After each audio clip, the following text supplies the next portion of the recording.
Cómo una pequeña secta escondida en las montañas de Persia logró aterrorizar a sultanes, cruzados y reyes durante más de un siglo. En este video vas a descubrir la historia real de los Hashashin, maestros del sigilo, del asesinato político y del control psicológico. Pero lo más sorprendente no es cómo mataban, sino a quién inspiraron. Porque mientras el mito de los templarios crecía en Occidente, en Oriente ya existía una organización aún más secreta, aún más temida.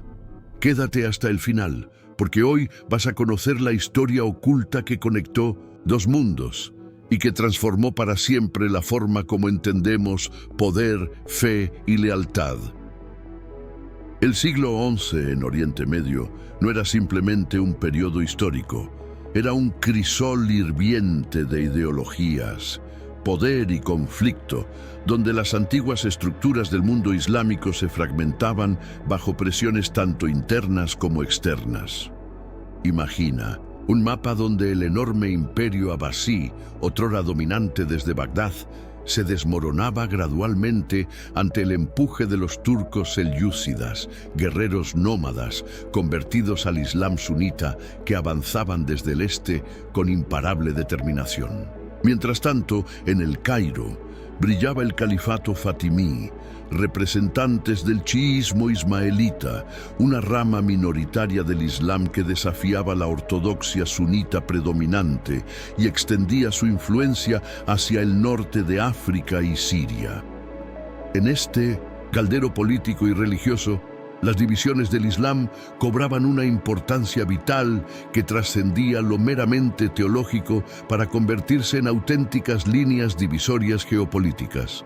Los sunitas, mayoría dominante, controlaban grandes extensiones territoriales y centros de poder tradicionales como Bagdad y Damasco. Los chiitas duodecimanos esperaban pacientemente el retorno del duodécimo imam, mientras los ismaelitas habían desarrollado interpretaciones esotéricas del Corán y creado estructuras de poder alternativas.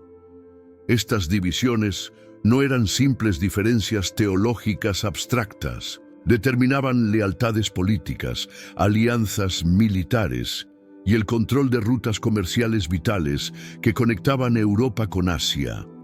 Fue en este preciso momento cuando llegó el primer terremoto desde Occidente. La primera cruzada, proclamada por el Papa Urbano II en 1095. Caballeros europeos, motivados por la fe, ambiciones políticas y promesas de tierras e indulgencias, convergieron hacia Tierra Santa con un objetivo declarado: liberar Jerusalén del control musulmán. Para las poblaciones locales, tanto musulmanas como judías, los cruzados no eran los liberadores que pretendían ser, sino invasores brutales cuya llegada añadía otra capa de complejidad al ya convulso escenario político regional. La toma de Jerusalén en 1099, marcada por una masacre de proporciones bíblicas donde la sangre, según cronistas de la época, llegaba hasta los tobillos de los caballos, quedó grabada en la memoria colectiva de Oriente Medio como una herida que pedía venganza. En este contexto de fractura política, religiosa y militar, las poblaciones locales buscaban protección y sentido en estructuras alternativas. Las grandes potencias tradicionales parecían incapaces de proporcionar seguridad o de resistir tanto a las invasiones turcas como a las cruzadas. Los grupos minoritarios, especialmente entre los chiitas ismaelitas, se sentían particularmente vulnerables ante la creciente ortodoxia sunita promovida por los selyúcidas. Este vacío de poder y seguridad creó el espacio perfecto para el surgimiento de movimientos radicales que prometían protección, identidad y, quizás lo más importante, un propósito trascendental en tiempos caóticos. Fue precisamente aquí, en la intersección de estos conflictos, donde un hombre visionario y despiadado encontró el caldo de cultivo ideal para crear una de las organizaciones más letales de la historia. un hombre cuyo nombre provocaría escalofríos en los palacios, desde Damasco hasta Jerusalén, desde el Cairo hasta Bagdad. Hassan y Sabah, el fundador de los Hashashin. Lo que estaba a punto de crear no era simplemente una secta religiosa más, sino una red de poder, inteligencia y asesinato estratégico que cambiaría para siempre las reglas del juego político en Oriente Medio. ¿Cómo un solo hombre pudo desafiar a imperios enteros sin comandar ejércitos? La respuesta comienza en los oscuros callejones de Rey, antigua capital persa, donde Hassan y Sabah nació alrededor de 1050 en el seno de una familia chiita duodecimana. Desde joven, Hassan destacó por su brillante intelecto y su insaciable sed de conocimiento, cualidades que pronto lo llevaron a convertirse en un respetado estudioso. Sin embargo, no fue el conocimiento convencional lo que transformaría su vida, sino un encuentro personal con misioneros ismaelitas que le presentaron una interpretación esotérica del Islam, prometiéndole acceso a verdades ocultas para la mayoría de los creyentes. Esta conversión no fue simplemente un cambio teológico, fue el primer paso hacia la creación de una de las organizaciones más temidas de la historia medieval. Tras su conversión al ismaelismo, Hassan viajó a Egipto, corazón del poder fatimí ismaelita, donde esperaba profundizar en las enseñanzas esotéricas. Los relatos históricos sugieren que durante su estancia en el Cairo, Hassan se enemistó con poderosos miembros de la corte fatimí, posiblemente por disputas sobre la sucesión del imamato. Lo que es seguro es que tuvo que huir de Egipto bajo amenaza de muerte, iniciando un largo viaje de regreso a Persia que se convertiría en mucho más que un simple retorno. Fue una peregrinación estratégica durante la cual estableció contactos, reclutó seguidores y mapeó las debilidades políticas del imperio selyúcida que dominaba la región. El golpe maestro de Hassan y Sabah llegó en 1090, cuando mediante una elaborada estrategia que combinaba infiltración, soborno y engaño, logró tomar control de la fortaleza de Alamut sin derramar una gota de sangre. Situada en las montañas Elburz de Persia, actual Irán, Alamut, cuyo nombre significa nido del águila, no era una elección casual. Su posición estratégica la hacía prácticamente inexpugnable, con acantilados escarpados por 3 de sus lados y una única ruta de acceso fácilmente defendible. Más importante aún, su ubicación permitía controlar importantes rutas comerciales mientras permanecía lo suficientemente aislada para desarrollar una comunidad independiente de las presiones externas. Una vez establecido en Alamut, Hassan implementó un sistema de gobierno basado en una estricta jerarquía de conocimiento e iniciación. En la cúspide se encontraba él mismo como representante del imam oculto, seguido por los Dai o misioneros que difundían la doctrina, luego los Rafiks o compañeros que habían recibido cierto nivel de enseñanzas esotéricas y finalmente los Lasiks o adherentes, seguidores comunes. Sin embargo, fue la creación de una élite militar especial lo que transformaría a los nizaríes ismaelitas en los temidos Hashashin, los Fidai o devotos, hombres jóvenes entrenados en múltiples idiomas, técnicas de disfraz, combate cuerpo a cuerpo y sobre todo en una lealtad absoluta hasta la muerte. El entrenamiento de estos asesinos incluía no solo habilidades físicas, sino también una profunda indoctrinación espiritual que les hacía ver sus misiones como actos sagrados que garantizaban la entrada al paraíso. La filosofía política de Hassan y Sabah era tan sofisticada como despiadada. Comprendiendo que su pequeña comunidad jamás podría enfrentarse militarmente a los grandes imperios, desarrolló una doctrina de resistencia asimétrica basada en el asesinato selectivo de figuras clave. En lugar de librar costosas batallas contra ejércitos enteros, los Hashashin identificaban las columnas que sostenían el poder enemigo: visires influyentes, generales destacados, jueces supremos, y las eliminaban en operaciones quirúrgicas que sembraban el terror y la desconfianza en las estructuras de poder adversarias. Esta estrategia de decapitación política resultó devastadoramente efectiva.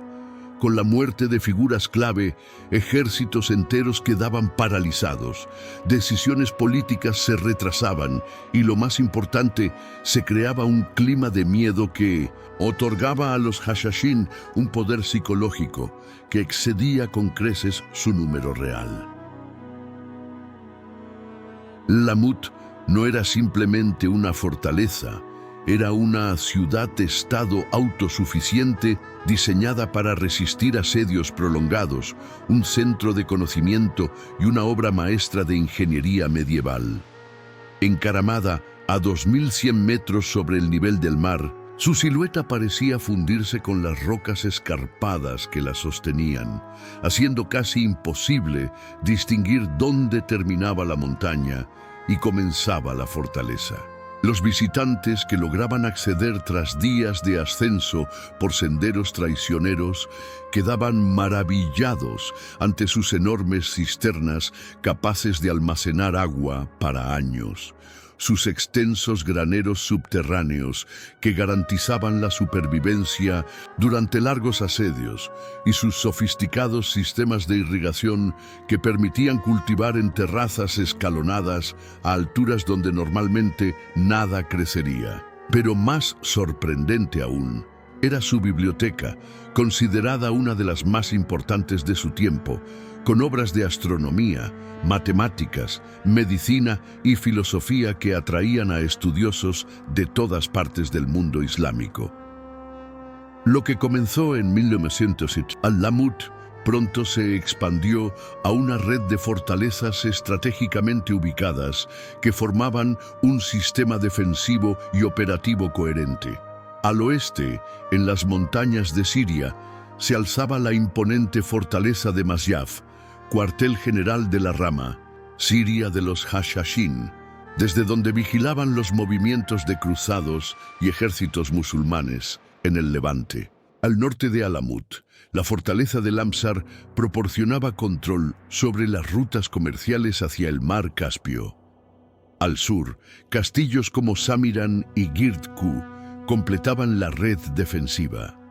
Cada fortaleza estaba situada siguiendo los mismos principios, estratégicos, prácticamente inaccesibles para grandes ejércitos, con vistas privilegiadas sobre rutas comerciales o centros de poder, y lo suficientemente autónomas para sobrevivir aisladas durante años, si fuera necesario. Lo verdaderamente revolucionario de este sistema era su red de comunicaciones e inteligencia, posiblemente la más avanzada de su tiempo. Utilizando un sofisticado sistema de mensajeros, palomas mensajeras y señales visuales, los Hashashin podían transmitir información crucial a través de cientos de kilómetros en cuestión de días. Este sistema no solo conectaba las fortalezas entre sí, sino que se extendía mediante agentes encubiertos que operaban en cada ciudad importante del Oriente Medio, desde Bagdad hasta Jerusalén, desde Damasco hasta El Cairo. Estos informantes, a menudo comerciantes, artesanos o incluso sirvientes en palacios importantes, recopilaban información sobre movimientos políticos, disputas internas en las cortes enemigas y vulnerabilidades potenciales de objetivos destacados, creando lo que hoy llamaríamos una red de inteligencia de primer nivel.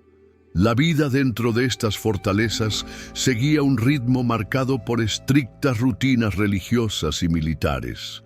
El día comenzaba con las oraciones del alba, seguidas por sesiones de entrenamiento físico para los fidai y estudios teológicos para los rafiks. Las comidas eran comunitarias y relativamente austeras, aunque no ascéticas. Al contrario de lo que sugiere la leyenda popularizada por Marco Polo, no hay evidencia histórica sólida del consumo de hachís u otras drogas. De hecho, el consumo de intoxicantes estaba estrictamente prohibido, especialmente para los fidai, cuya efectividad dependía de mentes claras y cuerpos disciplinados. Las tardes se dedicaban a trabajos comunales, mantenimiento de las instalaciones y entrenamiento especializado en idiomas, técnicas de infiltración y métodos de asesinato para los seleccionados como operativos.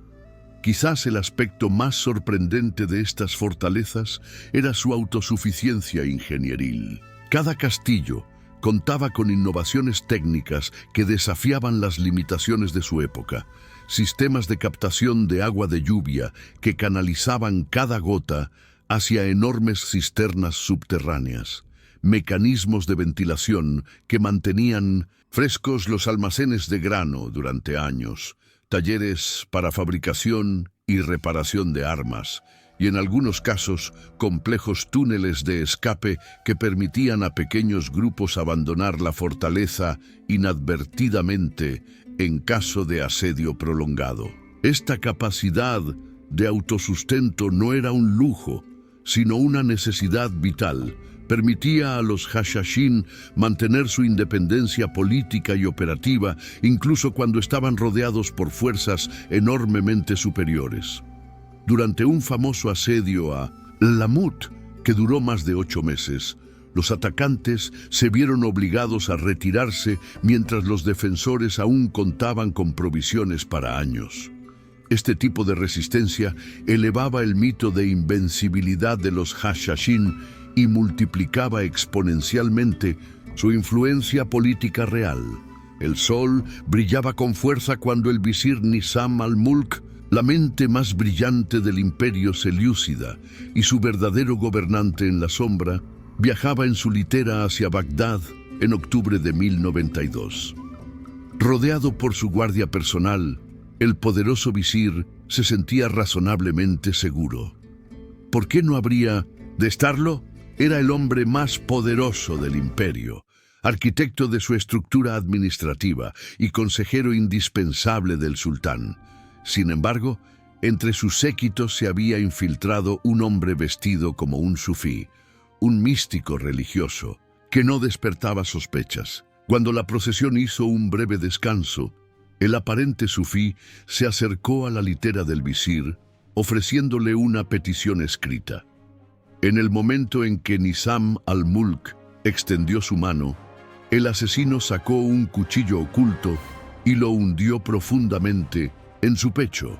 Antes de que los guardias pudieran reaccionar, el asesino ya había intentado escapar, aunque fue capturado y ejecutado inmediatamente. Sus últimas palabras fueron: «He matado a este maldito y mi alma está ahora camino al paraíso».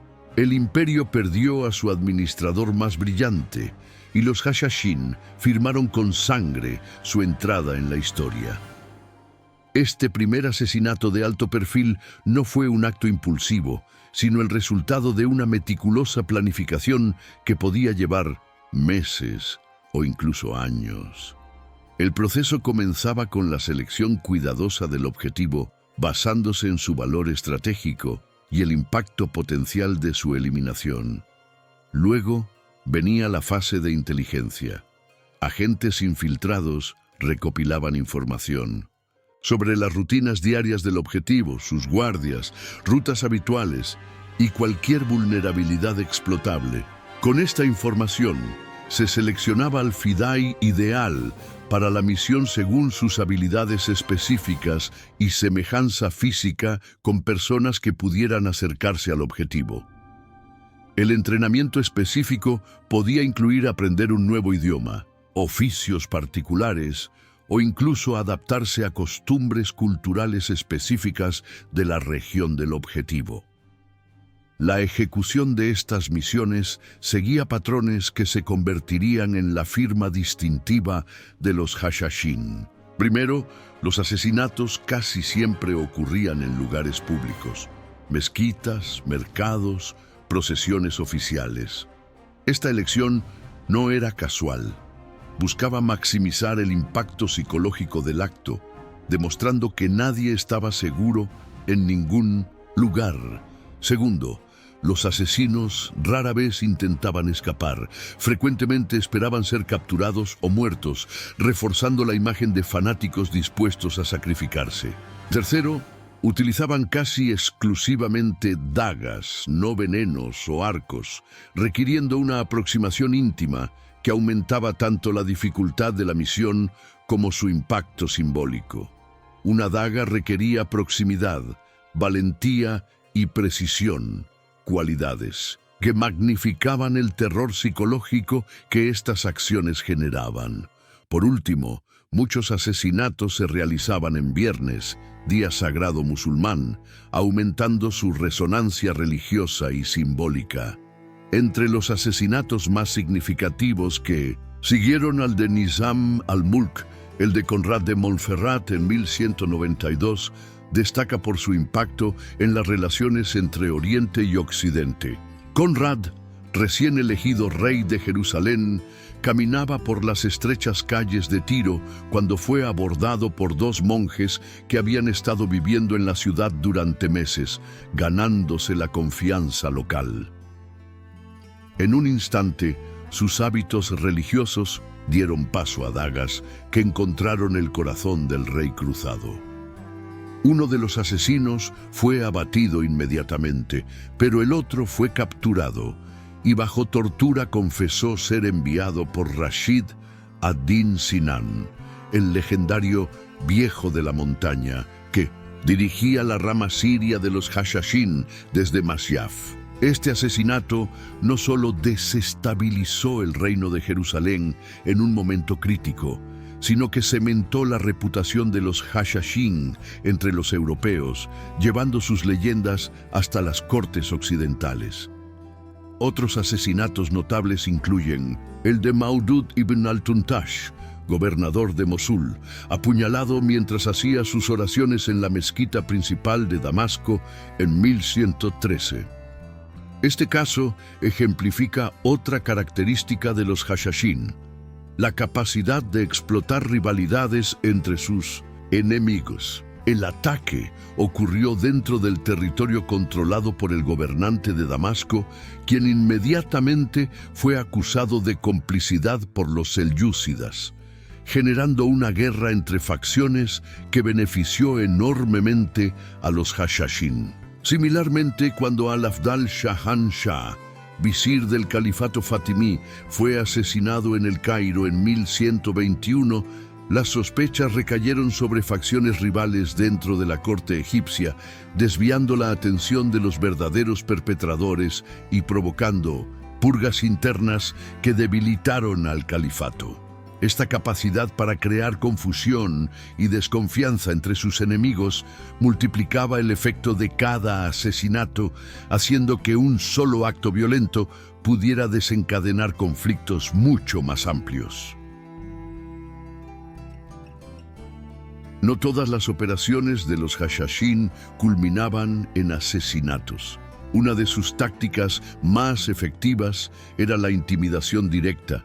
En quizás la demostración más audaz de su poder, un sultán selyúcida despertó una mañana para encontrar una daga clavada en el suelo junto a su cama, con una nota que decía: «Podrías haber sido tú». El mensaje era claro: si los Hashashin podían llegar hasta su dormitorio, podían matarlo cuando quisieran. El sultán, impresionado por tal demostración de habilidad, decidió establecer una tregua con la secta. Esta capacidad para inspirar terror sin necesariamente derramar sangre permitía a los Hashashin maximizar su influencia política mientras minimizaban el riesgo de represalias masivas, creando una forma de disuasión estratégica notablemente similar a conceptos modernos de guerra psicológica. En el año 1119, en las ruinas del Templo de Salomón en Jerusalén, 9 caballeros franceses pronunciaron votos solemnes ante el patriarca de Jerusalén, creando una orden religiosa militar sin precedentes en la cristiandad. Los pobres caballeros de Cristo y del Templo de Salomón, conocidos posteriormente como caballeros templarios. Su fundador, Hugues de Payns, un noble de Champaña, había presenciado las dificultades y peligros que enfrentaban los peregrinos cristianos en su viaje a Tierra Santa. Los caminos entre el puerto de Jaffa y Jerusalén estaban plagados de bandidos que no dudaban en robar, secuestrar o asesinar a los indefensos peregrinos. La nueva orden nacía con un propósito claro: proteger a estos viajeros combinando los ideales monásticos de pobreza, castidad y obediencia con la profesión militar, una fusión revolucionaria para su tiempo que transformaría la historia de las cruzadas. La regla templaria, el código que regía la vida de estos monjes guerreros, refleja la extraordinaria dualidad de su existencia. Redactada con la ayuda de Bernardo de Claraval, quien se convertiría en su más ferviente defensor, la regla establecía un riguroso régimen diario que comenzaba con misas antes del amanecer, seguidas de entrenamiento militar, y terminaba con oraciones vespertinas. Los templarios estaban obligados a mantenerse en silencio durante las comidas, mientras escuchaban lecturas sagradas. No podían poseer bienes personales, recibían vestimenta estandarizada y dormían con sus armas al alcance, listos para defender la fe en cualquier momento. Lo más distintivo de esta regla era su actitud hacia la batalla. Mientras que los monjes tradicionales buscaban la paz interior, los templarios encontraban su salvación en la muerte santa, luchando contra los infieles, una transformación teológica que santificaba la violencia cuando se ejercía contra los enemigos de la cristiandad. La estructura organizativa de la orden reflejaba tanto la jerarquía feudal europea como las necesidades prácticas de una fuerza militar de élite en territorio hostil. En la cúspide se encontraba el gran maestre, elegido de por vida con poderes casi absolutos sobre la orden, aunque asesorado por un consejo de altos dignatarios. Debajo se encontraban los caballeros, nobles que habían recibido entrenamiento militar desde la infancia y constituían la fuerza de choque de la orden, fácilmente reconocibles por sus mantos blancos con la cruz roja, símbolo de su disponibilidad para derramar su sangre por Cristo. Los sargentos, combatientes de origen no noble que vestían mantos negros o marrones, servían como infantería pesada y supervisores de las propiedades. Los escuderos y sirvientes apoyaban a los caballeros, mientras que los capellanes atendían las necesidades espirituales. Esta estructura permitía tanto eficacia militar como gestión administrativa de sus crecientes posesiones. Si bien la orden nació en la pobreza, pronto desarrolló una sofisticación financiera que revolucionaría las prácticas económicas medievales. Todo comenzó ofreciendo un servicio simple pero vital: permitir a los peregrinos depositar sus valores en preceptorías templarias en Europa y retirarlos en Tierra Santa mediante cartas de crédito, evitando así los peligros de viajar con riquezas. Este sistema evolucionó rápidamente hacia operaciones bancarias completas, préstamos a nobles y reyes, administración de patrimonios, transferencias internacionales de fondos e incluso primigenias formas de cheques y letras de cambio. Los templarios introdujeron innovaciones contables y prácticas financieras que sentaron las bases de la banca moderna, incluyendo conceptos como las sucursales bancarias y los registros estandarizados de transacciones. Su reputación de honestidad e integridad era tal que reyes y papas confiaban en ellos para gestionar sus finanzas, multiplicando así su influencia más allá del ámbito militar. En el campo de batalla, los templarios desarrollaron tácticas que los convertían en la fuerza de élite por excelencia de los ejércitos cruzados.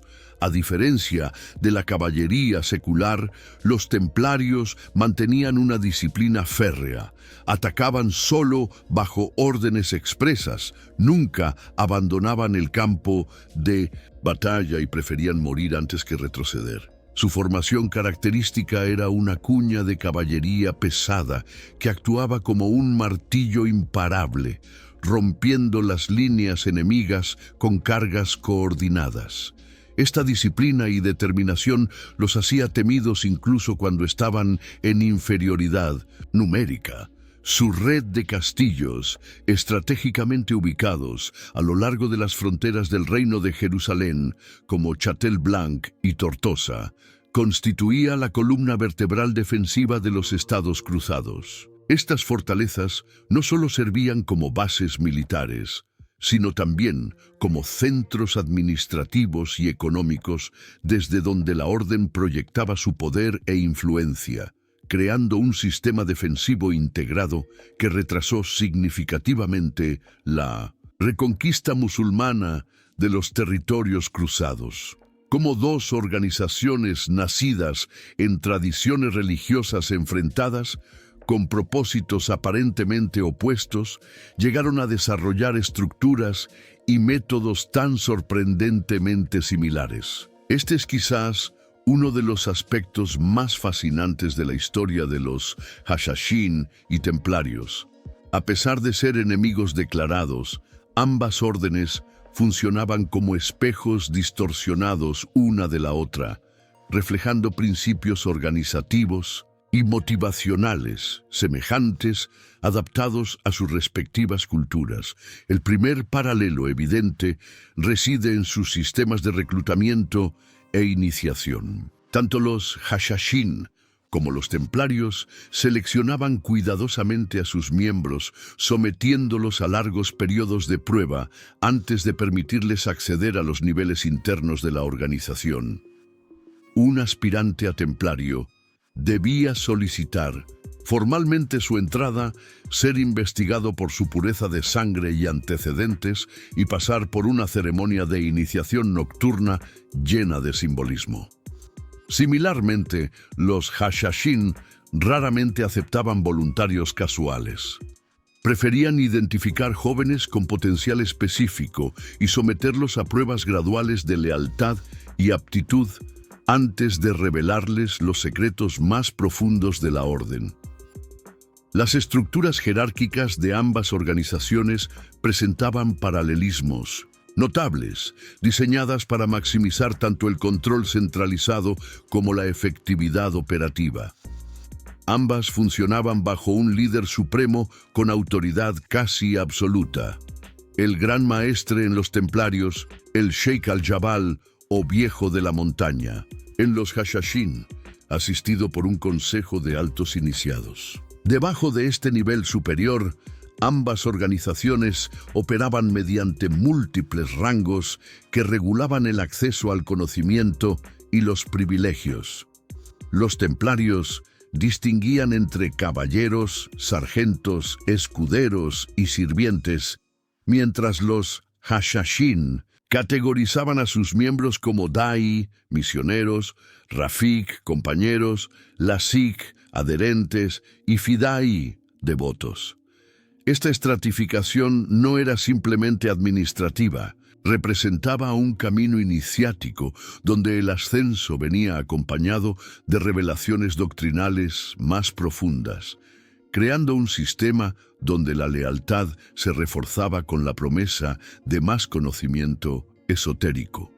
Quizás el paralelo más significativo residía en el código de conducta y disciplina que regía a ambas órdenes. Los templarios seguían una regla monástica que regulaba cada aspecto de su vida diaria, desde las horas de oración hasta los detalles de su vestimenta, imponiendo severos castigos por infracciones como la pérdida del manto por un año o incluso la expulsión permanente, Los Hashashin, aunque operando en un contexto cultural diferente, mantenían un control igualmente estricto sobre sus miembros mediante una interpretación rigurosa de la doctrina ismaelita, prohibiendo el consumo de alcohol y exigiendo oraciones diarias específicas. Ambas organizaciones valoraban la absoluta obediencia a los superiores como virtud suprema, hasta el punto que los miembros estaban dispuestos a aceptar misiones suicidas sin cuestionamiento.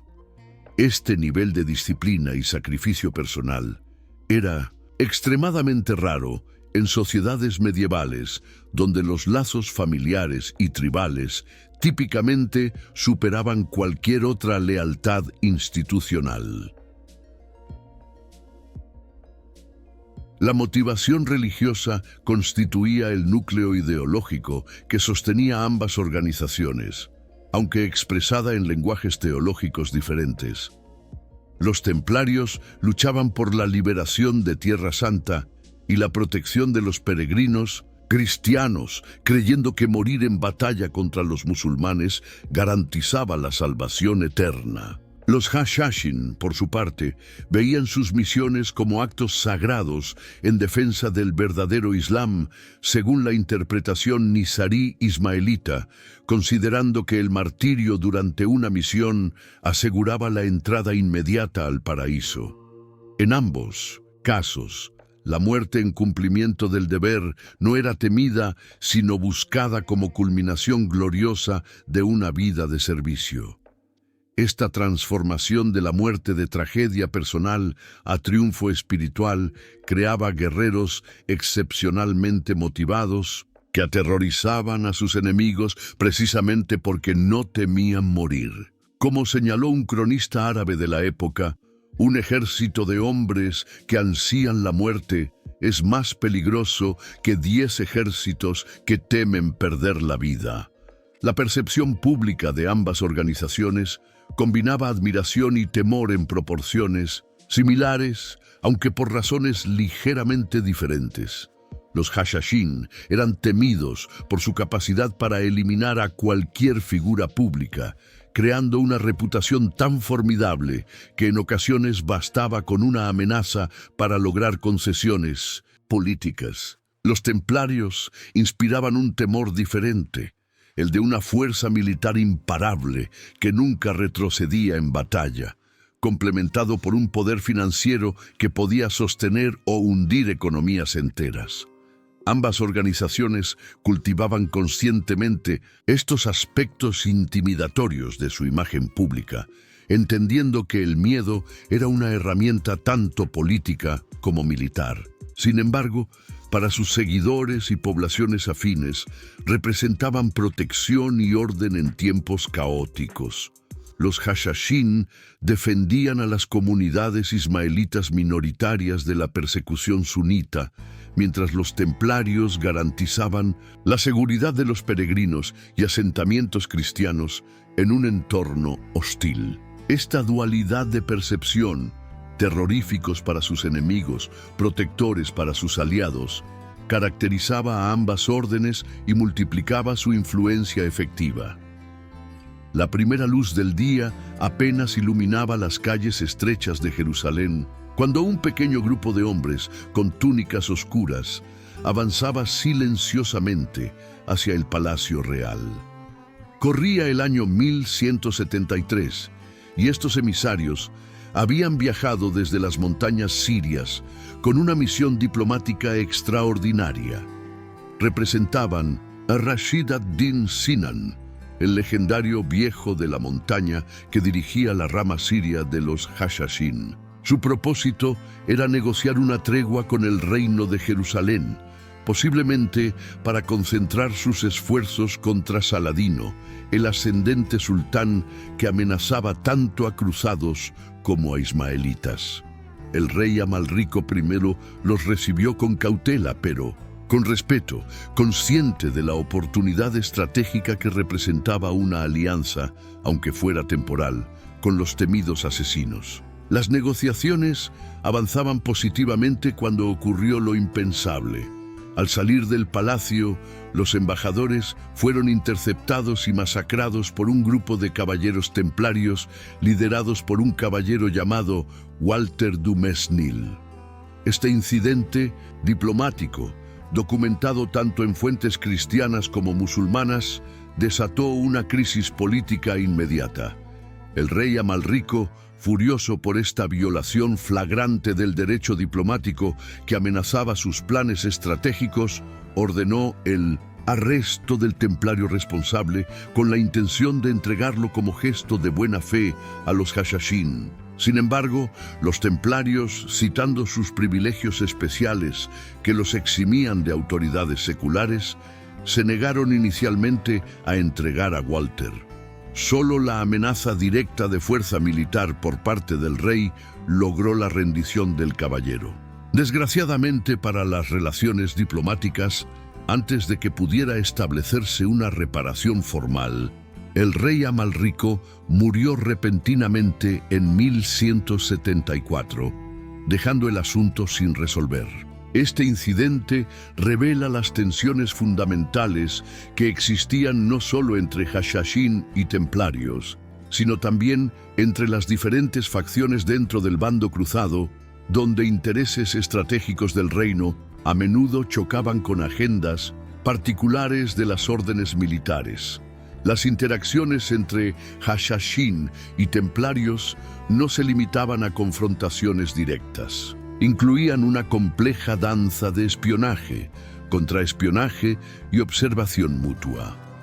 Los templarios, establecidos en fortalezas estratégicas a lo largo de la frontera del Reino de Jerusalén, monitoreaban constantemente las actividades de los castillos Hashashin en las montañas sirias, particularmente Masyaf. Similarmente, los Hashashin mantenían redes de informantes dentro de los territorios cruzados, incluyendo agentes durmientes en ciudades como Acre, Trípoli y la propia Jerusalén.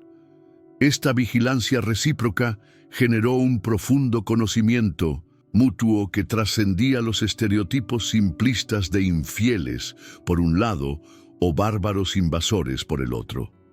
Los reportes templarios sobre los Hashashin muestran un respeto reluctante por su disciplina y efectividad, mientras que documentos Hashashin capturados revelan análisis sorprendentemente precisos de las estructuras de mando y debilidades operativas de los templarios. Este conocimiento mutuamente acumulado sentó las bases tanto para confrontaciones más efectivas como para eventuales acercamientos diplomáticos.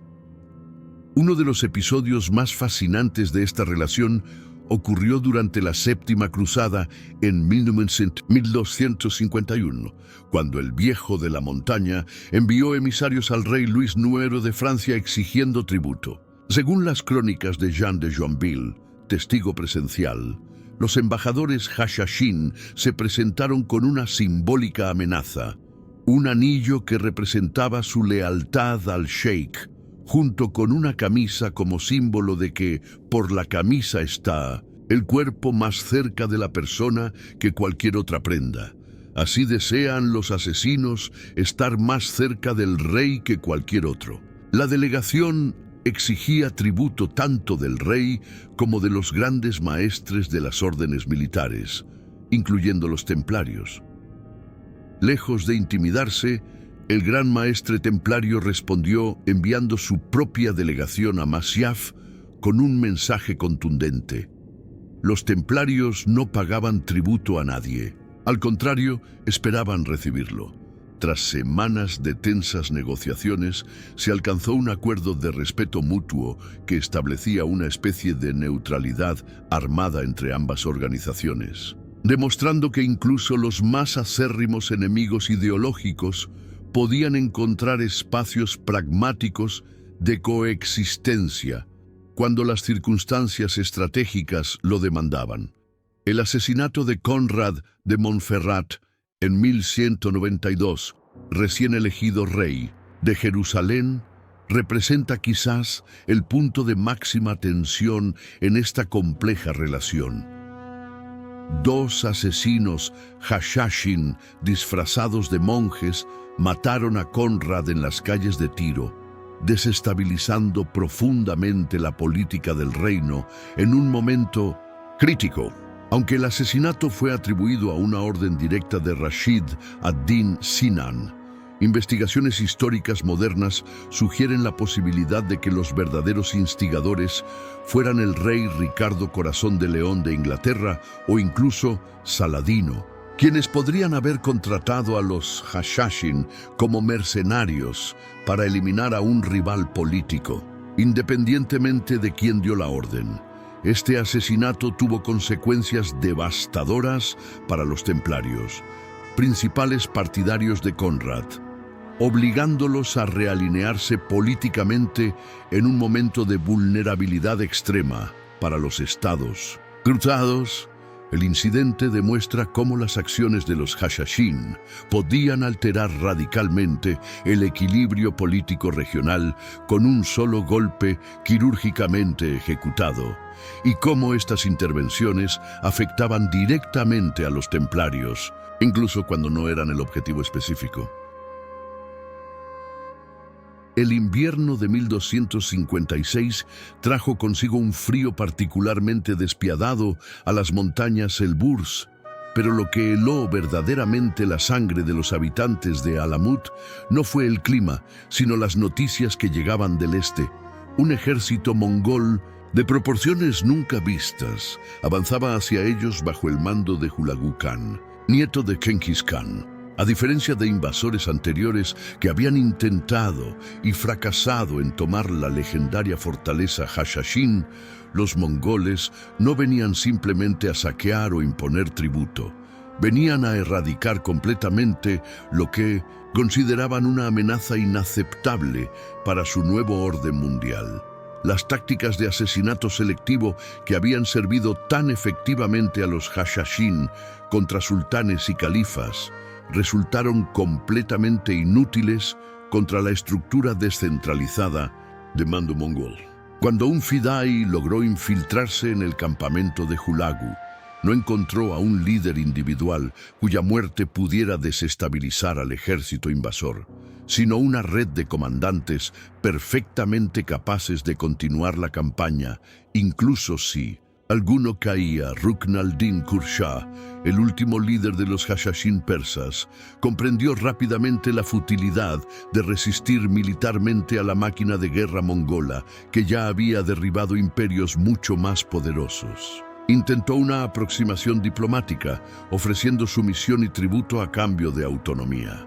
Inicialmente, Hulagu pareció aceptar estos términos, invitando a Rukn al-Din a negociar personalmente.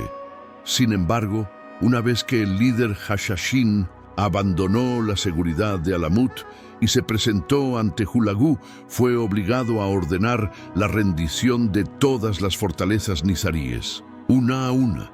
Docenas de aparentemente inexpugnables castillos de montaña que habían resistido durante décadas a ejércitos enteros abrieron sus puertas ante la orden directa de su líder. La estrategia de Rukn al-Din fracasó catastróficamente. Tras obtener la rendición de todas las fortalezas, Hulagu no cumplió su parte del acuerdo. En su lugar, envió a Rukn al-Din a Mongolia para presentarse ante el Gran Khan, pero el líder Hashashin nunca llegaría a su destino, siendo ejecutado en el camino junto con toda su escolta en febrero de 1257. La caída de Alamut no fue simplemente una derrota militar. Representó un cataclismo cultural para los nizaríes ismaelitas. Cuando los mongoles finalmente entraron en la legendaria fortaleza, encontraron una de las bibliotecas más importantes del mundo islámico, con textos únicos de filosofía, astronomía, matemáticas y, crucialmente, la mayoría de los escritos doctrinales ismaelitas. Bajo órdenes de Hulagu, asesorado por académicos sunitas hostiles a la teología ismaelita, la biblioteca fue parcialmente preservada para temas científicos útiles, mientras que todos los textos religiosos ismaelitas fueron sistemáticamente destruidos. Esta pérdida documental fue tan devastadora que, hasta hoy, los estudiosos deben reconstruir las creencias nizaríes, principalmente a través de fuentes externas frecuentemente hostiles. Junto a la destrucción cultural, vino el desmantelamiento físico. Los mongoles arrasaron metódicamente las fortificaciones de Alamut hasta sus cimientos, dejando apenas ruinas para marcar el lugar que una vez albergó una de las organizaciones más temidas de la historia medieval. La arqueología moderna confirma la minuciosidad de esta destrucción.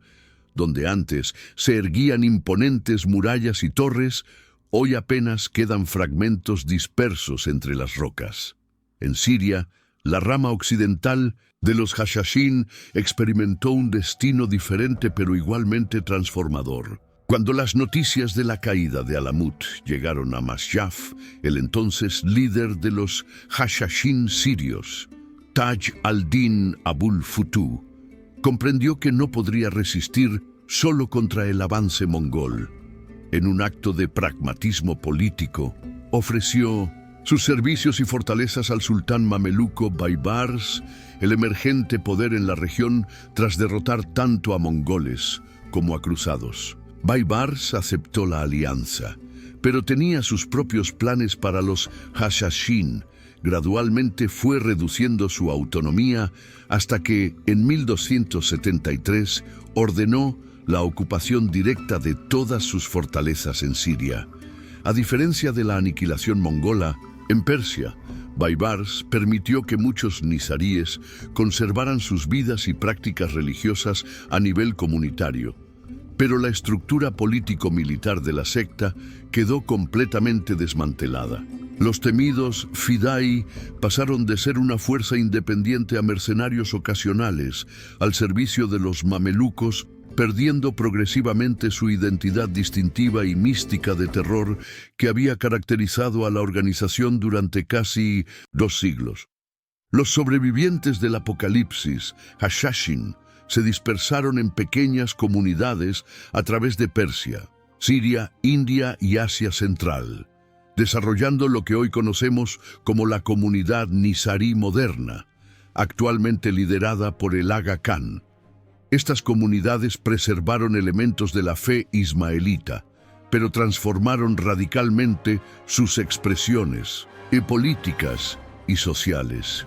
La práctica del asesinato político como herramienta sistemática fue completamente abandonada, reemplazada por un énfasis en la educación, la interpretación esotérica del Corán y la integración pacífica en sociedades más amplias. Irónicamente, mientras la organización militar Hashashin desaparecía, su leyenda comenzaba a crecer exponencialmente. Viajeros europeos como Marco Polo difundieron historias sensacionalistas, a menudo inventadas o exageradas, sobre los asesinos y su supuesto paraíso artificial, donde drogaban a jóvenes para motivarlos a matar. Estas narrativas distorsionadas eventualmente eclipsarían la realidad histórica en la imaginación popular, transformando a una sofisticada organización político-religiosa en un estereotipo de fanatismo irracional que persiste hasta nuestros días. La madrugada del viernes 13 de octubre de 1307, Francia despertó con un operativo militar y policial sin precedentes. Agentes reales, armados con órdenes secretas distribuidas semanas antes bajo sellos que no debían abrirse hasta esa precisa fecha, irrumpieron simultáneamente en todas las preceptorías templarias del reino. El objetivo: arrestar a cada caballero templario en territorio francés bajo acusaciones de herejía, blasfemia, sodomía y adoración al diablo. En París, el propio Gran Maestre Jacques de Molay fue capturado mientras dormía, completamente sorprendido por un ataque proveniente no de musulmanes o mongoles, sino del rey cristiano al que su orden había servido fielmente durante generaciones. Esta redada meticulosamente planeada marcó el inicio de uno de los procesos judiciales más controvertidos de la historia medieval, un caso donde la justicia sirvió como fachada transparente para la ambición política y económica. Detrás de esta operación se encontraba el calculador rey Felipe IV de Francia, apodado el Hermoso, cuyo reino atravesaba una crisis financiera severa tras años de guerras costosas y devaluaciones monetarias. Los templarios representaban una solución tentadora a sus problemas, con enormes propiedades a través de Francia, riquezas acumuladas durante 2 siglos y, crucialmente, registros de deudas considerables que el propio rey había contraído con la orden. La confiscación de estos bienes prometía no solo resolver la bancarrota real, sino también eliminar dolorosamente detallados registros de préstamos impagados. Sin embargo, Felipe no podía simplemente saquear una orden religiosa protegida directamente por el Papa. Necesitaba una justificación moral, y la encontró en las acusaciones de herejía, convenientemente imposibles de refutar completamente y suficientemente escandalosas para movilizar la opinión pública contra una organización que muchos ya veían con recelo por su riqueza y privilegios. El proceso contra los templarios destacó por su uso sistemático de la tortura como herramienta de investigación judicial. La mayoría de los caballeros arrestados fueron sometidos a técnicas brutales como el potro, aplastamiento de extremidades, quemaduras y privación de sueño hasta obtener las confesiones deseadas. Estas confesiones seguían patrones sospechosamente uniformes, repitiendo exactamente las acusaciones previamente formuladas por los inquisidores reales. Supuestas ceremonias de iniciación donde los nuevos miembros debían escupir sobre la cruz, besar al maestro en partes impúdicas del cuerpo y adorar a un ídolo llamado Baphomet. Jacques de Molay inicialmente confesó bajo tortura extrema, pero posteriormente se retractó públicamente, explicando que solo había cedido ante el dolor insoportable. Esta retractación, compartida por docenas de templarios cuando se les permitió hablar sin coacción ante comisiones papales, fue ignorada convenientemente en los procedimientos oficiales, donde solo las confesiones originales fueron consideradas válidas. El Papa Clemente V, francés de nacimiento y elegido con fuerte influencia de Felipe IV, se encontraba en una posición imposible.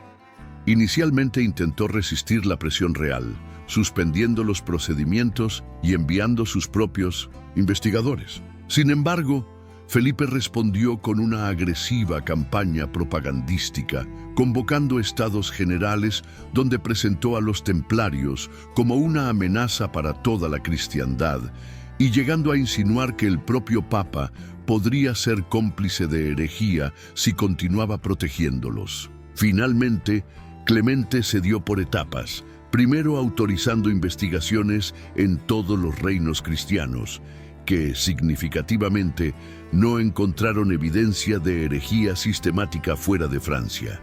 Luego permitiendo los juicios individuales, le caballeros, y finalmente, en el Concilio de Vienne de 1312, disolviendo la orden completa, no por sentencia judicial, sino por provisión apostólica, un tecnicismo legal que evitaba declarar culpable a la orden mientras permitía su eliminación.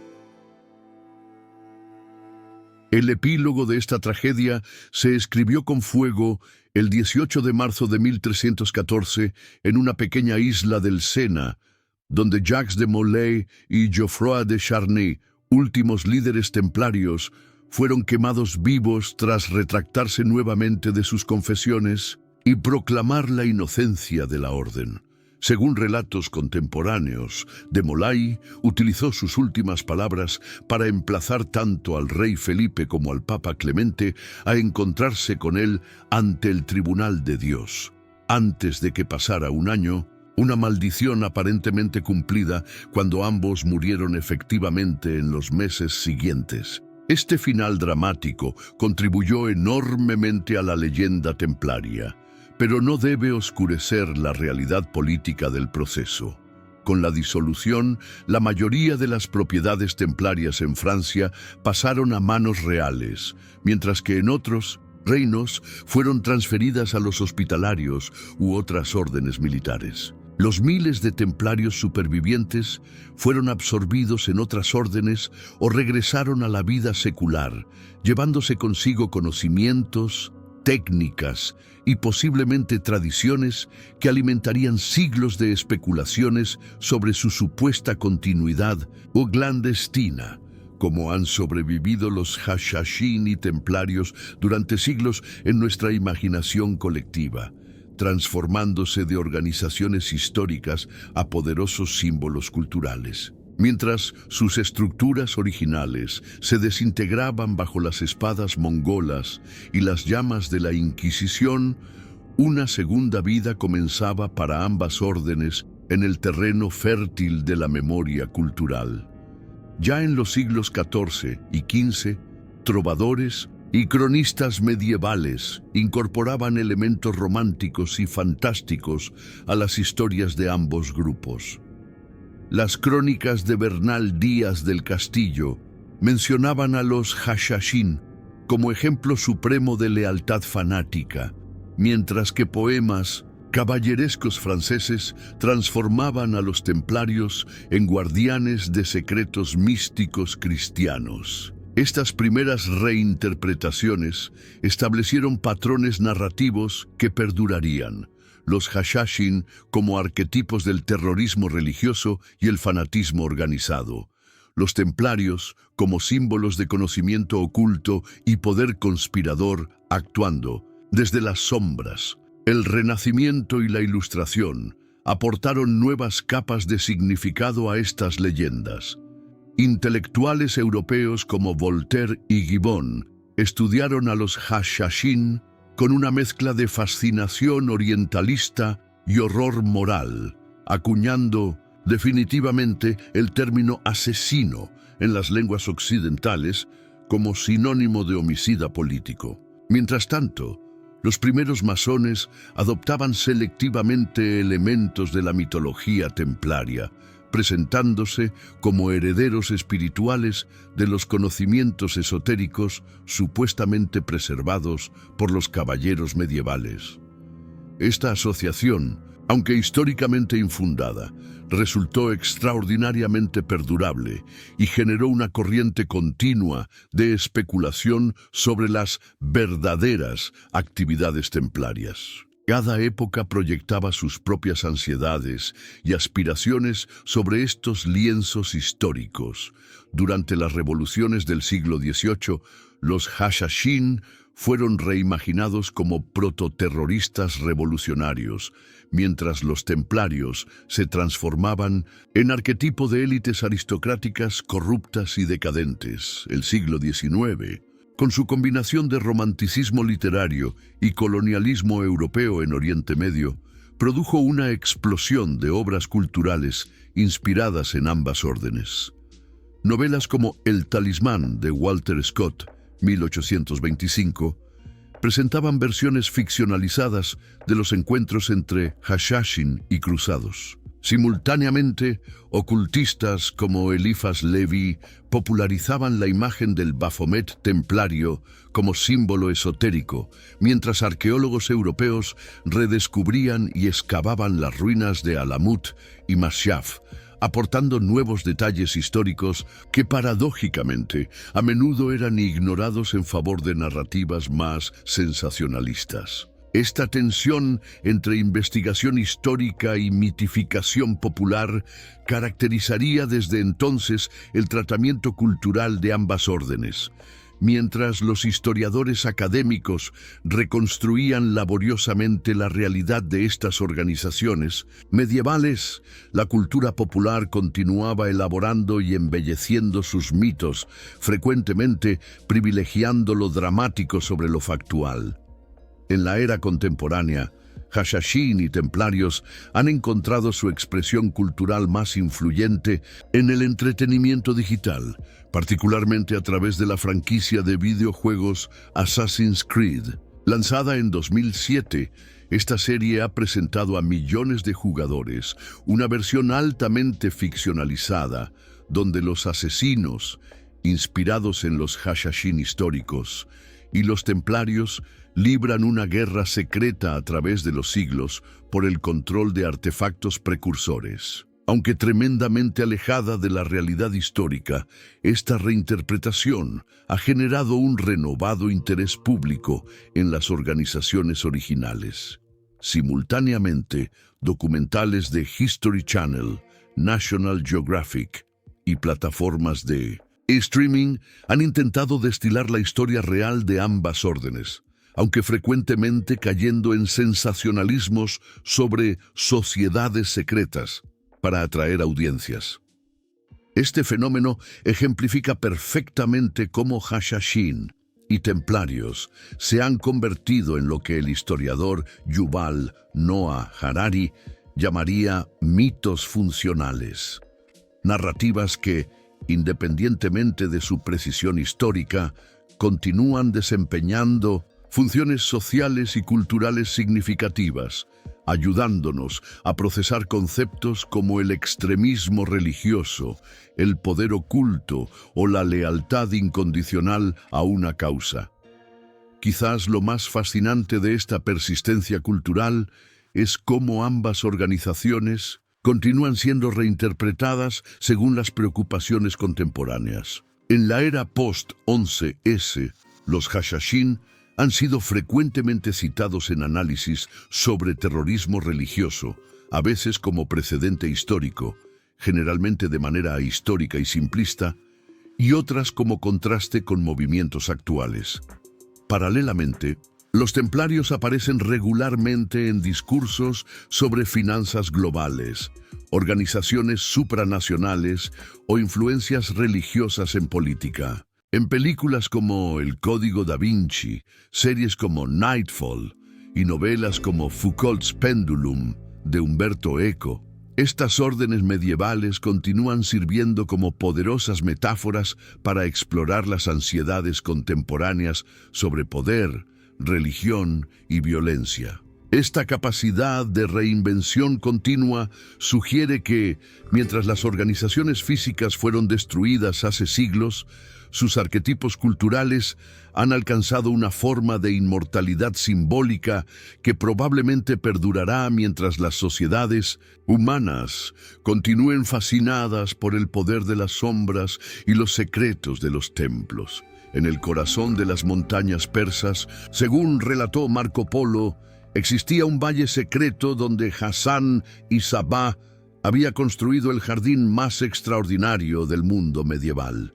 Un paraíso artificial con ríos de vino, miel y leche, palacios decorados con oro y piedras preciosas, y hermosas doncellas entrenadas en música, danza y artes amatorias. Los jóvenes seleccionados para convertirse en asesinos eran drogados con hachís y llevados inconscientes a este jardín, donde al despertar creían genuinamente haber sido transportados al paraíso islámico.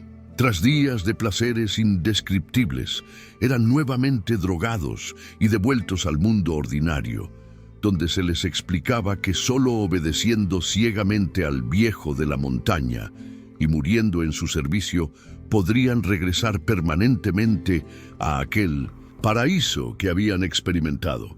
Esta dramática historia ha cautivado la imaginación occidental durante siglos, contribuyendo significativamente a la mitología Hashashin y apareciendo regularmente en literatura, cine y videojuegos. Solo tiene un problema fundamental, casi con total certeza nunca ocurrió. Las investigaciones históricas modernas, basadas en fuentes contemporáneas a los Hashashin, como los escritos de Juwayni, historiador persa que tuvo acceso a la biblioteca de Alamut antes de su destrucción, no mencionan en absoluto este paraíso artificial. De hecho, Todas las evidencias señalan que los Hashashin eran ascéticos estrictos que prohibían el consumo de alcohol y drogas, siguiendo una interpretación rigorista del Islam.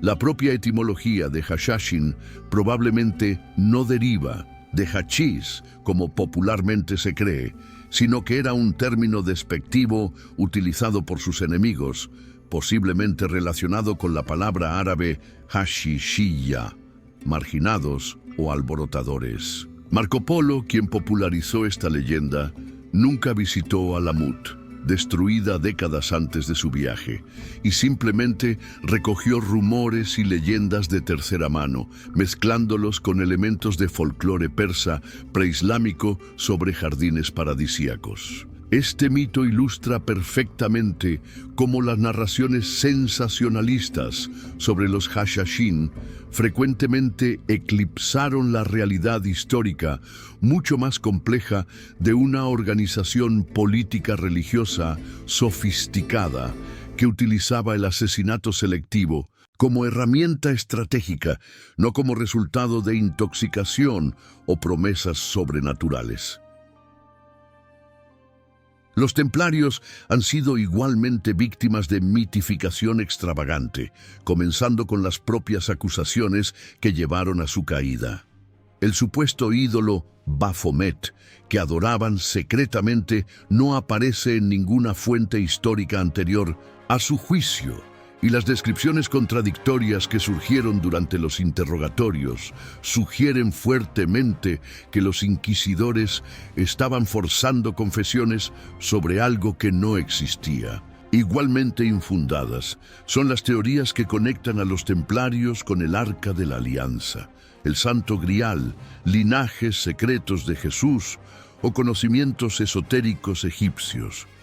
Estas conexiones fantasiosas comenzaron principalmente en el siglo XVIII con el surgimiento de la masonería especulativa y diversas órdenes ocultistas que buscaban legitimidad histórica, apropiándose selectivamente de elementos templarios. La realidad documentada es considerablemente más prosaica, aunque no menos fascinante. Los templarios fueron innovadores financieros, administradores eficientes y guerreros disciplinados que acumularon poder precisamente por estas cualidades, mundanas, no por posesión de reliquias mágicas o conocimientos sobrenaturales. Quizás el mito más persistente y distorsionador es la supuesta influencia directa de los Hashashin sobre los templarios, sugiriendo que estos últimos adoptaron conscientemente métodos, estructuras organizativas o incluso creencias esotéricas de sus enemigos musulmanes. Esta teoría, popularizada por autores como Gerard de Sede y plasmada ficticiamente en Assassin's Creed, carece de respaldo documental sólido. Si bien ambas organizaciones operaron contemporáneamente en el mismo espacio geopolítico y ciertamente se conocían mutuamente, sus similitudes estructurales responden más probablemente a desarrollos paralelos ante desafíos operativos similares que a una influencia directa. Las semejanzas en sus jerarquías iniciáticas, por ejemplo, reflejan soluciones lógicas para mantener secretismo y disciplina en organizaciones militares religiosas, no necesariamente transferencia cultural. Documentos templarios auténticos no muestran admiración ni emulación de técnicas Hashashin. Al contrario, las fuentes cruzadas generalmente describen a los asesinos con horror y desprecio, considerándolos fundamentalmente ajenos a las concepciones cristianas de honor militar y guerra justa. Similarmente, los mitos templarios sobre tesoros ocultos y conocimientos esotéricos responden a la necesidad humana de creer que existe un orden secreto tras eventos aparentemente caóticos, como la brutal supresión de una orden religiosa respetada. Resulta más reconfortante imaginar que los templarios ocultaron su tesoro y sobrevivieron en la clandestinidad que aceptar la realidad más prosaica. La mayoría fueron absorbidos por otras órdenes o regresaron a la vida secular, mientras sus riquezas fueron confiscadas por las mismas autoridades que los condenaron. Estos mitos persistentes revelan más sobre nuestras propias ansiedades contemporáneas que sobre las realidades históricas medievales. La arqueología moderna ha proporcionado correctivos importantes a estas distorsiones históricas. Excavaciones en Alamut y otras fortalezas Hashashin no han revelado restos de lujosos jardines paradisíacos, sino estructuras defensivas pragmáticas, sistemas de almacenamiento de agua y grano, y evidencia de una vida comunitaria disciplinada y austera. Similarmente, investigaciones en sedes templarias han desenterrado artefactos consistentes con su misión declarada: armamento, documentos financieros, instalaciones hospitalarias para peregrinos, pero ningún objeto ritual esotérico o pagano. Los análisis forenses de los protocolos judiciales templarios, comparados con otros casos contemporáneos de herejía, revelan patrones clásicos de fabricación de evidencia mediante tortura, confesiones contradictorias que corregían sus inconsistencias en interrogatorios sucesivos, reproduciendo progresivamente con mayor fidelidad exactamente lo que los inquisidores querían escuchar, no experiencias vividas reales.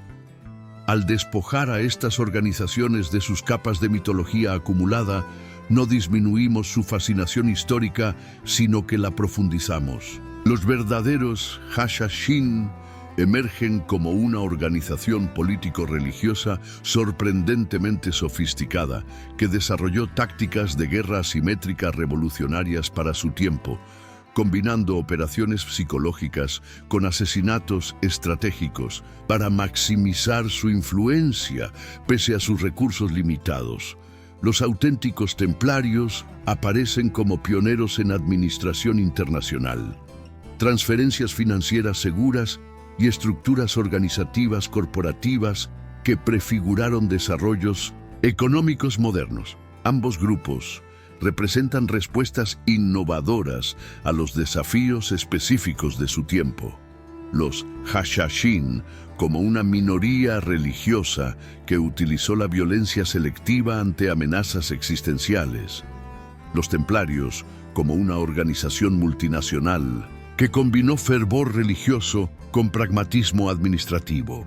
Estas realidades históricas, aunque menos sensacionalistas que los mitos, ofrecen lecciones mucho más valiosas y aplicables sobre adaptación organizacional, resistencia asimétrica y las complejas interacciones entre religión, política y violencia que han moldeado la historia humana. El sol de mediodía caía implacable sobre el puerto de Acre cuando Raimón II, conde de Trípoli, se dirigía hacia el Consejo Real. Corría el año 1152 y los estados cruzados atravesaban una crisis política derivada de disputas sucesorias y alianzas cambiantes. Raimond, conocido por su política pragmática que incluía negociaciones con líderes musulmanes, representaba una facción moderada opuesta a extremistas como los templarios, que abogaban por guerra total. Mientras atravesaba la plaza central, dos hombres vestidos como monjes cristianos se acercaron aparentemente para pedir su bendición. En segundos, sus túnicas ocultaron el destello de dagas que encontraron con precisión mortal el corazón del conde.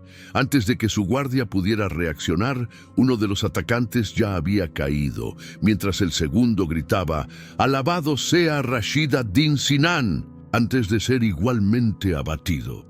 Este asesinato, meticulosamente documentado en crónicas tanto cristianas como musulmanas, representa un ejemplo perfecto de la guerra de las sombras que se libraba paralela a los conflictos militares abiertos en Tierra Santa. Lo que hacía particularmente devastadores los ataques Hashashin era su capacidad para explotar y amplificar divisiones políticas preexistentes. El asesinato de Raimond, por ejemplo, fue inicialmente atribuido a instigación templaria por algunos cronistas, dada la conocida enemistad entre el conde y la orden militar. Aunque esta acusación probablemente era falsa, ilustra cómo los asesinatos selectivos generaban espirales de sospecha que envenenaban alianzas cruciales. Los Hashashin operaban con una sofisticada comprensión del ecosistema político regional, eligiendo no solo objetivos que debilitaban a sus enemigos directos, sino también aquellos cuya eliminación podía provocar conflictos internos entre facciones adversarias. Esta estrategia alcanzaba su máxima efectividad precisamente en entornos fragmentados como los estados cruzados, donde la desconfianza entre francos recién llegados y familias establecidas localmente, entre órdenes militares rivales y entre intereses comerciales competidores, creaba un terreno fértil para manipulaciones externas. Los templarios desarrollaron gradualmente contramedidas específicas contra esta amenaza asimétrica, estableciendo quizás el primer protocolo sistemático de protección personal de la historia medieval. Los altos dignatarios templarios nunca viajaban sin escolta, dormían con guardias armados en sus habitaciones y empleaban catadores para prevenir envenenamientos. Más sofisticado aún fue su desarrollo de rudimentarios servicios de contrainteligencia, redes de informantes en territorios musulmanes que buscaban específicamente identificar potenciales fidei en entrenamiento o misión. Las preceptorías templarias en ciudades fronterizas como Tortosa mantenían registros detallados de viajeros sospechosos, con descripciones físicas y rutas conocidas, constituyendo primitivas pero efectivas bases de datos de inteligencia. Estas medidas defensivas reflejaban un aprendizaje organizacional acelerado. Tras cada asesinato exitoso o frustrado, los templarios refinaban sus protocolos, generando un ciclo de innovación en tácticas y contratácticas que prefiguraba de manera sorprendente la evolución de los modernos servicios de seguridad e inteligencia. Este conflicto indirecto tuvo manifestaciones diplomáticas igualmente significativas. Los líderes Hashashin ocasionalmente enviaban mensajes cifrados o simbólicos a gobernantes cruzados, como cuando Rashid ad-Din Sinan supuestamente hizo llegar un pastel y una daga al rey de Jerusalén. El pastel simbolizando amistad potencial, la daga representando la alternativa. Los templarios, por su parte, intentaron en varias ocasiones establecer alianzas temporales con facciones sunitas contra los ismaelitas, demostrando un pragmatismo que contradecía su imagen pública de intransigencia religiosa. Este complejo juego diplomático revelaba una comprensión sorprendentemente matizada del tablero geopolítico medieval, donde enemigos declarados podían convertirse en aliados situacionales contra amenazas comunes. Las crónicas de Usama ibn Munkid, noble sirio que visitó Jerusalén durante treguas temporales, describen cómo templarios que habían conocido los métodos Hashashin llegaron a admirar reluctantemente la disciplina y efectividad de sus adversarios, aunque nunca su ideología ni objetivos. Quizás el aspecto más significativo y menos explorado de este conflicto fue su dimensión propagandística e informativa. Ambas organizaciones entendían el poder de la percepción y la narrativa. Los Hashashin magnificaban deliberadamente su reputación de omnipresencia e invencibilidad, utilizando asesinatos públicos espectaculares y mensajes amenazantes para proyectar una imagen de poder que excedía ampliamente sus recursos reales. Los templarios, por su parte, construyeron conscientemente una imagen de guardianes incorruptibles de la cristiandad, utilizando distintivos visuales claros, mantos blancos con cruces rojas y rituales públicos para reforzar su legitimidad moral y atraer donaciones. Ambos grupos reconocían intuitivamente lo que los teóricos militares modernos llamarían guerra psicológica, la batalla por las mentes y la moral que frecuentemente determina conflictos físicos antes siquiera de que comiencen. Esta dimensión cognitiva del conflicto, que trascendía lo puramente militar, representa quizás el legado más duradero y significativo de su enfrentamiento, estableciendo patrones que reaparecerían en innumerables futuros conflictos asimétricos. El sol se pone sobre las ruinas de Alamut, sus sombras alargándose sobre piedras que una vez albergaron a los más temidos asesinos del mundo medieval. A miles de kilómetros, en Francia, visitantes fotografían las ruinas de Le Vesuve, antigua preceptoría templaria donde caballeros monjes montaban guardia hace 9 siglos. Físicamente, poco queda de estas organizaciones. Fortalezas desmoronadas, fragmentos de documentos, menciones dispersas en crónicas polvorientas. Sin embargo, su verdadero legado no reside en piedras ni pergaminos, sino en las profundas transformaciones que iniciaron en ámbitos fundamentales de la organización humana: la guerra, las finanzas, la religión y la política. Comprender estos legados entrelazados nos permite apreciar cómo dos órdenes aparentemente opuestas contribuyeron, a menudo inadvertidamente, a moldear nuestro mundo contemporáneo. En el ámbito militar, los Hashashin revolucionaron el concepto de guerra asimétrica, demostrando cómo una organización pequeña, pero disciplinada, podía desafiar efectivamente a imperios mediante tácticas no convencionales. Su enfoque en ataques altamente selectivos contra objetivos estratégicos, combinado con operaciones psicológicas sofisticadas, estableció un paradigma de conflicto que resurgiría repetidamente a lo largo de la historia. Desde la resistencia española contra Napoleón hasta movimientos de liberación colonial en el siglo XX, encontramos ecos de la estrategia Hashashin, la comprensión de que la asimetría de recursos puede compensarse mediante asimetría de métodos. Los templarios, por su parte, perfeccionaron la logística militar medieval, desarrollando sistemas de aprovisionamiento, comunicación y fortalezas interconectadas que permitían operaciones sostenidas en territorios hostiles. Su estructura de mando estandarizada y entrenamiento sistemático prefiguraron ejércitos profesionales modernos. Lo que resulta particularmente fascinante es cómo estos desarrollos militares paralelos se informaron mutuamente a través del conflicto. Los templarios adoptaron gradualmente tácticas de inteligencia y contrainteligencia como respuesta directa a la amenaza Hashashin, mientras estos últimos refinaron continuamente sus métodos de infiltración para superar las crecientes defensas templarias. En el ámbito financiero, el legado templario resulta especialmente significativo y perdurable. Al desarrollar un sistema internacional de transferencia de valores mediante cartas de crédito, los templarios sentaron bases fundamentales para la banca moderna.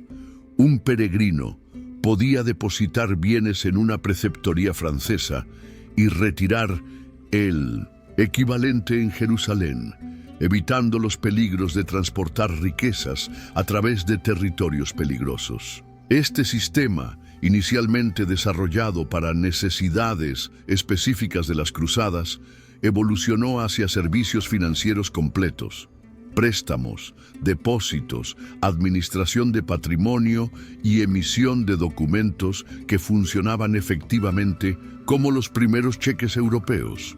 Las innovaciones contables templarias, incluyendo registros estandarizados y auditorías regulares, establecieron prácticas que eventualmente se convertirían en pilares del capitalismo moderno. Los Hashashin, aunque menos conocidos por contribuciones económicas, también desarrollaron sofisticados sistemas de financiamiento que sostenían sus redes internacionales, incluyendo inversiones en caravanas comerciales e infraestructura agrícola, que generaban ingresos regulares para sus operaciones. Políticamente, ambas organizaciones dejaron legados complejos y contradictorios. Los Hashashin demostraron cómo una minoría religiosa amenazada podía utilizar tácticas radicales para asegurar su supervivencia en un entorno hostil, estableciendo un modelo de resistencia que inspiró movimientos posteriores de minorías perseguidas. Simultáneamente, su uso calculado del asesinato político como herramienta sistemática transformó el paisaje político de su época, introduciendo un nivel de vulnerabilidad personal para líderes que previamente se consideraban inaccesibles. Los templarios ofrecieron un modelo diferente, pero igualmente revolucionario.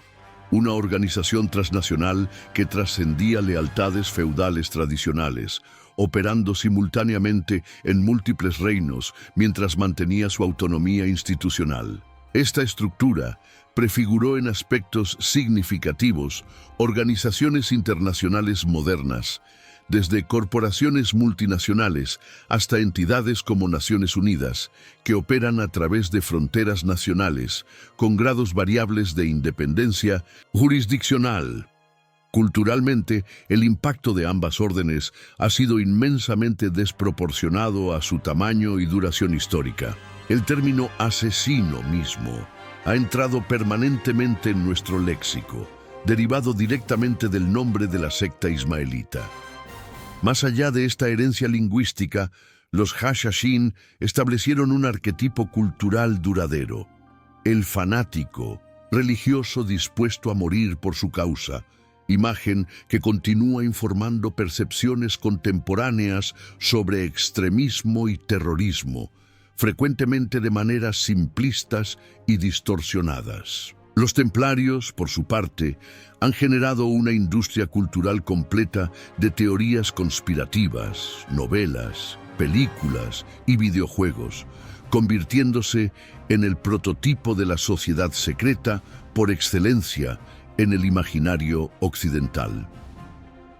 Obras como El péndulo de Foucault de Umberto Eco exploran precisamente esta fascinación cultural por los templarios, sugiriendo que nuestras proyecciones modernas sobre ellos revelan más sobre nuestras propias ansiedades contemporáneas que sobre la realidad histórica medieval. Al reflexionar sobre estos legados entrelazados, emerge una ironía histórica profunda. Estos enemigos acérrimos, representantes de tradiciones religiosas enfrentadas, terminaron contribuyendo complementariamente a desarrollos históricos fundamentales. Las innovaciones financieras templarias y las estrategias asimétricas Hashashin no existieron aisladamente, sino en diálogo constante, catalizadas precisamente por su conflicto. Más significativo aún, ambas organizaciones demostraron las limitaciones de divisiones binarias simplistas entre Oriente y Occidente, Islam y cristiandad, que frecuentemente distorsionan nuestra comprensión de la historia medieval. Los templarios, aunque cristianos devotos, adoptaron numerosos elementos culturales y técnicos de sus anfitriones y adversarios musulmanes. Similarmente, los Hashashin desarrollaron tácticas innovadoras precisamente en respuesta a amenazas tanto de potencias musulmanas ortodoxas como de invasores cristianos. Mientras el sol termina de ocultarse sobre Alamut y Lebezú, quizás el legado más valioso de estas órdenes legendarias sea precisamente este: un recordatorio de la complejidad de la historia humana, donde amigos y enemigos, innovación y tradición, religión y pragmatismo se entrelazan en patrones que desafían categorizaciones simplistas. Sus historias paralelas nos invitan a cuestionar narrativas establecidas, apreciar matices olvidados y reconocer cómo incluso los adversarios más enconados pueden inadvertidamente construir juntos el futuro.